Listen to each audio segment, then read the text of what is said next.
Hello students, welcome to my channel English with Basraj sir. My name is Basrajappa. I am an English teacher. Today students, let us learn about verb to be words.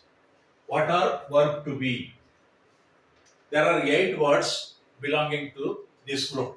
Verb to be.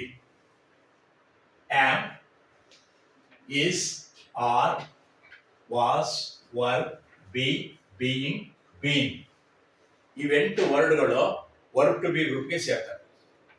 These words express the condition of persons, place, animals or even ideas. ಅಂದ್ರೆ ಈ ವರ್ಡ್ಗಳು ಒಬ್ಬ ವ್ಯಕ್ತಿ, ಒಂದು ಸ್ಥಳ, ಒಂದು ವಸ್ತು ಅಥವಾ ಒಂದು ಭಾವನೆ ಹೇಗಿದೆ, ಯಾವ ಸ್ಥಿತಿಲಿದೆ ಅನ್ನೋದನ್ನ ಹೇಳುತ್ತೆ. ಉದಾಹರಣೆಗೆ ಆಮ್, ಈಸ್, ಆರ್ ಇವು ಪ್ರೆಸೆಂಟ್ ಟೆನ್ಸ್ ಅನ್ನ ಸೂಚಿಸತಕ್ಕಂಥ ವರ್ಡ್ಗಳು. ಉದಾಹರಣೆಗೆ ಐ ಆಮ್ ಎ ಡಾಕ್ಟರ್, ನಾನು ಒಬ್ಬ ವೈದ್ಯ. ಐ ಆಮ್ ಎ ಡಾಕ್ಟರ್ ಅಂದ್ರೆ ನಾನು ವೈದ್ಯನಾಗಿದ್ದೇನೆ. ಅಲ್ಲಿ ಯಾಮ್ ಅನ್ನೋದು ಯಾವಾಗಲೂ ಕೂಡ ಐ ಜೊತೆ ಬರುತ್ತೆ, ಇನ್ಯಾವುದ್ರ ಜೊತೆ ಕೂಡ ಯಾಮ್ ಬರೋದಿಲ್ಲ, ಐ ಜೊತೆ ಮಾತ್ರ ಅದು ಇನ್ಕ್ಲೂಡ್ ಆಗಿದೆ. ನಾನು ಒಬ್ಬ ವೈದ್ಯನಿದ್ದೇನೆ. ಹಾಗೆ ಈಸ್ ಅನ್ನೋದು ಹಿ, ಶಿ, ಇಟ್.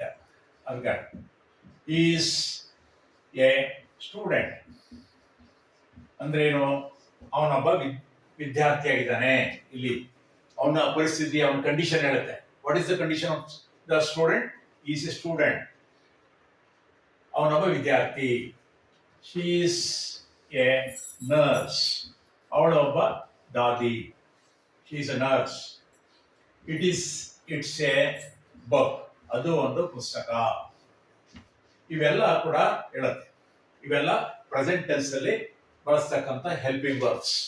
ಹಾಗೇನೆ ಪಾಸ್ಟ್ ಟೆನ್ಸ್ ಬಂದ್ರೆ ವಾಸ್ ಮತ್ತು ವರ್ ಅನ್ನ ಪಾಸ್ಟ್ ಟೆನ್ಸ್ ಉಪಯೋಗಿಸ್ತೇವೆ. I was in Delhi yesterday, ನಾನು ನೆನ್ನೆ ದಿನ ಡೆಲ್ಲಿಗೆ ಹೋಗಿದ್ದೆ. I was in Delhi yesterday, ಅದು ಪಾಸ್ಟ್ ಟೆನ್ಸ್ ಅಂದ್ರೆ ಕಳೆದು ಹೋದ ಕಾಲ. ನೆನ್ನೆ ದಿನ ನಾನು ಡೆಲ್ಲಿಲಿದ್ದೆ. ಹಾಗೇನೆ we were happy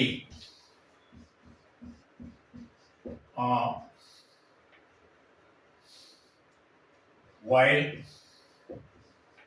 V were kids. ನಾವು ಕಿಡ್ಸ್ ಅಂದ್ರೆ ಮಕ್ಕಳಾಗಿದ್ದಾಗ ಹೆಚ್ಚು ಸುಖಿಯಾಗಿದ್ದೋ, ನಾವು ಖುಷಿಯಾಗಿದ್ದೋ, ಮಕ್ಕಳಾಗಿದ್ದಾಗ ಖುಷಿಯಾಗಿದ್ದೋ. We were happy while we were kids, ಅಥವಾ ವೆನ್ ವಿ ವರ್ ಕಿಡ್ಸ್, ನಾವು ಕಿಡ್ಸ್ ಆಗಿದ್ದಾಗ, ಮಕ್ಕಳಾಗಿದ್ದಾಗ ಹೆಚ್ಚು ಸುಖಿಯಾಗಿದ್ದೋ. ಇದು ಹಾಗೇನೆ he was A tailor 10 years ago, ಅವನು 10 ವರ್ಷದಿಂದ ಒಬ್ಬ ಟೈಲರ್ ಆಗಿದ್ದ. They were poor. They were poor in the beginning. Now they are rich at the beginning. ಅವರು ಪ್ರಾರಂಭದಲ್ಲಿ ಬಡವರಾಗಿದ್ರು, ಈಗ ಆಗಿಲ್ಲ. They were poor. ಹೀಗೆ ನಾವು ವಾಸ್ ಮತ್ತು ವರ್ ಅನ್ನ ಪಾಸ್ಟ್ ಟೆನ್ಸ್ಲಿ ಅಂದ್ರೆ ಭೂತಕಾಲದಲ್ಲಿ ಹೇಳೋದನ್ನು ತಿಳ್ಕೊಂಡು, ಇದಾದ್ಮೇಲೆ ನೆಕ್ಸ್ಟ್ ಬಿ. ಇದನ್ನ ಇಂಪೆರೇಟಿವ್ ಸೆಂಟೆನ್ಸ್ ಅಲ್ಲಿ ಬಳಸ್ತೇವೆ. Be happy. ಇಂಪೆರೇಟಿವ್ ಸೆಂಟೆನ್ಸ್ ಅಂದ್ರೆ ಆರ್ಡರ್ ಮಾಡೋದು ಅಥವಾ ವಿಶ್ ಮಾಡೋದು. ಬಿ ಹ್ಯಾಪಿ ಅಂದ್ರೆ ಸುಖವಾಗಿರು. ಕ್ಲಾಸ್ ರೂಮ್ ಅಲ್ಲಿ ಟೀಚರ್ಸ್ ಹೇಳ್ತಾರೆ B stand on the bench. B sit down ಅಂದ್ರೆ ಕುಳಿತಿರು, ಸುಖವಾಗಿರು ಅಂತ ವಿಶ್ ಮಾಡೋದು, ಅದು ಬಿ. ಹಿ ವಿಲ್ ಬಿ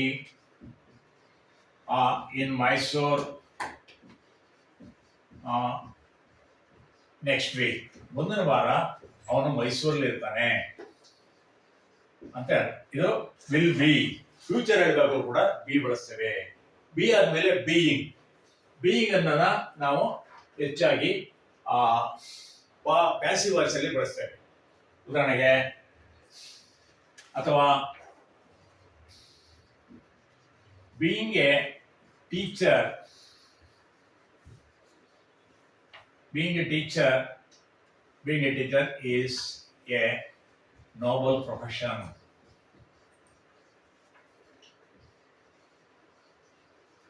ಇದು ಕೂಡ ಸ್ಟೇಟಸ್ ಹೇಳುತ್ತೆ ಅಥವಾ ಕಂಡೀಷನ್ ಹೇಳುತ್ತೆ.